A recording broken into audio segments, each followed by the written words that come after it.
ফখরুল ইসলাম সাহেব যে বলছেন যে হায়ার করে আপনার দেশ চালানো যায় না, তো উনি কি 1 বছর পরে উপলব্ধি হলো এটা ওনার? প্রথম নাম্বার 1। নাম্বার 2 হলো যে হায়ার করে যদি ম্যারাডোনাকে আমার দেশে আমি খেলতে আনি, কিন্তু সেখানে হায়ার করার দোষ হয় না, দোষ হচ্ছে কোয়ালিটির লোক আমি আনছি কিনা। কারণ ম্যারাডোনা হায়ার করে গেলে আমার এখান থেকে সাকিবের থেকে অনেকের চেয়ে ভালো খেলতে পারবে। তো সেখানে যদি আমি দেখবো যে আমি যে হায়ার করছি কোয়ালিটি লোক হায়ার করতে পারছি কিনা, সমস্যাটা ওই জায়গায়। এখানে যাদেরকে হায়ার করা হয়েছে তারা দেশের থেকে অনেক দিন দেশের থেকে বিদেশে ছিল, দেশের এনভায়রনমেন্ট সম্বন্ধে তাদের অনেক কিছু। আমি যদি অনেক দিন দেশে না যাই, দেশের পরিস্থিতি আমি বুঝবো না। আমি তখন ওই যারা দেশে থাকে তাদের সাথে আলোচনা করে আমার দেশ সম্বন্ধে ডিসিশন নিতে হবে। তো সেই জন্য এখানে যারা আনছে, প্রথম ওনার এই যে ওনার মাঝি মাল্লা যেগুলো ঠিক করছেন ডক্টর ইউনূস সাহেবের প্রতি, আমাদের দেশের সবচেয়ে বড় কথা হলো আমরা ভরসার নির্ভরতার আকাল পড়ছে আমাদের দেশে। আমরা নির্ভর করতে পারছি না। যাতে দুর্ভাগ্য হলো আমরা কাকে বিশ্বাস করব। আমরা ডক্টর ইউনূস সাহেবকে বিশ্বাস করলাম, বিশ্বাস করে আনলাম। এখন আনার পরে উনি যে মাঝি মাল্লা করলে নিলেন, এদের চরিত্র, এদের ব্যাকগ্রাউন্ডটা কি, এদের বাপ চাচারা কী করতো, এগুলো কিছুই দেখা হয় নাই। আমি এখানে দায়িত্ব নিয়ে বলছি যে ওনার অ্যাডভাইজার আপনার চুরির দায়ে চাকরিচ্যুত হয়েছে, তাকে অ্যাডভাইজার করা হয়েছে। বিশেষ সহকারী আপনার এলাকাচ্যুত হয়েছে।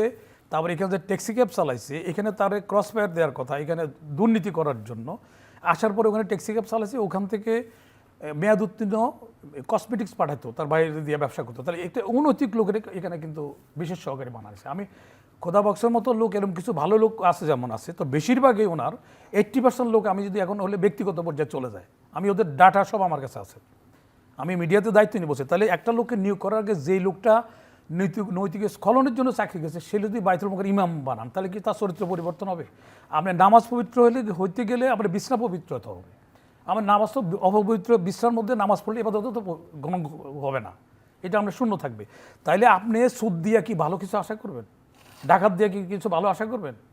আচ্ছা দেখেন, এখানে আমরা হাসিনার, আমি ইতিপূর্ব আপনাদের চ্যানেলে বলছি যে হাসিনার যেই কারণের জন্য এই যে অনেকগুলো অপচয়, জাতীয় জনগণের ট্যাক্সের টাকা অপচয় হচ্ছে, প্রজেক্ট হচ্ছে, বিভিন্ন অপ্রয়োজনীয় বা রাস্তা নাই ব্রিজ হয়েছে, হ্যাঁ, তো সেইগুলির কোনো তন্দ্র হচ্ছে। এখানে দেখেন ওই প্রজেক্টগুলো, যেটা অনুমোদিত প্রজেক্টগুলি আবার কিন্তু উইদাউট টেন্ডার কাজ করতেছে।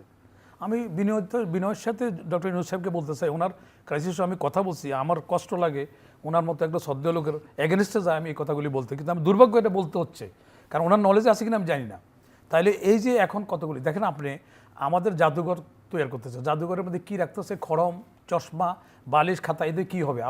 আমাদের জাতীয় জীবনের নিরাপত্তা নাই। সেখানে আমাদের মিউজিয়াম তো আছে, আর্মির মিউজিয়াম আছে, কী রাখছি আমরা ওর মধ্যে? এখানে দেখে কী শিখবে জাতি? আমার ইয়াং জেনারেশন কী শিখবে?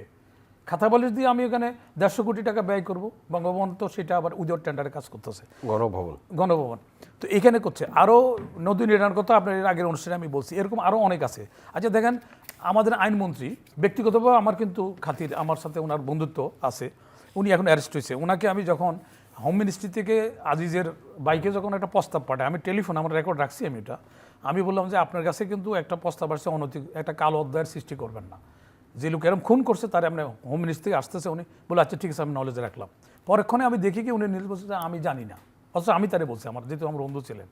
আপনাদের চ্যানেলে যখন আনলাম তখন ওনার আগে পিছিয়ে পুলিশ, সাগর সাহেব আমাকে বললো যে উনি কোন পদে আছে, এত পুলিশ তো রাষ্ট্রপতির আগে। আমি কেন, উনি বঙ্গবন্ধুর হত্যা মামলা করতেছে, সেই জন্য ওনার সিকিউরিটি ব্যবস্থা, তখন সিদ্ধচুরি আপনাদের অফিস ছিল, ব্যক্তিগতভাবে আমার সাথে ইয়ে ছিল। দেখেন সেই লোকটা দেখেন মিথ্যা কথা বলে দিল, বলে যে আমি তো জানি না এটা, অথচ দেখেন ওই আজিজের ভাইকে ইয়ে করলো, রাষ্ট্রপতি ওরা তার বিয়ের অনুষ্ঠানে গেলো, একটা লোক আসলো না, আবেদন করলো না, সেখানে করলো। এখন যদি সেম ঘটনার জন্য তো আমরা আওয়ামী লীগকে সরালাম, তো এখন সেম জিনিসটা যদি প্র্যাকটিস হয়, আপনি দেখেন আপনি অফিস অফ প্রফিট করতে পারে না, পদে থেকে আইসিটি মিনিস্ট্রির থেকে, এটা বিএনপিরও দায় আছে। বিএনপি সালাউদ্দিন সাহেবের ছেলে কেন এস আলমের যে টাকা লুটপাট করছে তার অফিস কেন সে করে, ওটা দেখাশোনা কেন, সে কাস্টোডিয়ান কেন, এটা কি সালে ভাই এটা উত্তর দিতে পারবে? তারপরে 1200 কোটি টাকা আইসিটির মিনিস্ট্রিতে ইয়ে করছে, একটা বিশেষ সহকারী আছে শেয়ারে, আর সালাউদ্দিন সাহেব আর তার ছেলে হলো এটার পার্টনার, আইসিটি মিনিস্ট্রিতে নিয়ে নিচ্ছে টাকা 1200 কোটি টাকাটা, বুঝছেন না? তাহলে এখন একটা অফিস অফ প্রফিট রেখে সে তো ব্যবসা করতেছে। আচ্ছা গেল এটা, আমি এই দায়িত্ব নিয়ে বলতেছি যে আমাদের টেম্পোরারি অ্যাডভাইজার আছে, তাদের বেতন ভাতা, বাড়ির রেনোভেশনের জন্য ফার্নিচার কিন্তু কত টাকা খরচ হয়েছে? এই মাত্র 6 মাসের জন্য অ্যাপয়েন্টমেন্টে 6 মাস চলে গেছে, কিন্তু সে ফার্নিচার কেনার জন্য তদবির করতে আছে। তো এই যে এখন ব্যাপার হচ্ছে এটা পলিটিশিয়ানরা করছে ঠিক আছে, এখন আমি ডক্টর ইউনূস সাহেবকে দায়িত্ব নিয়ে ওনার কাছে আমি প্রশ্ন রাখতে, স্যার কি এই খবরগুলি আপনি রাখেন? তাহলে আমি যে বলি যদি আমার কথাটা মিথ্যা হয়, আপনার আমাকে জবাব দিয়ে তার হতে আনেন। জি জি হ্যাঁ, তো এই যে ঘটনা ঘটছে, এখন আমার সমস্যা তো অন্য জায়গায়, এখন সমস্যার সমাধানের যাইতে হবে আমি। তারপরে আসেন আপনি যে ইলেকশনের কথা উনি বলছেন, ইলেকশন করবে, রাজনীতিবিদেরা মিটিং করতেছে, আউটপুট কি? 1 বছর তো হয়ে গেল, কি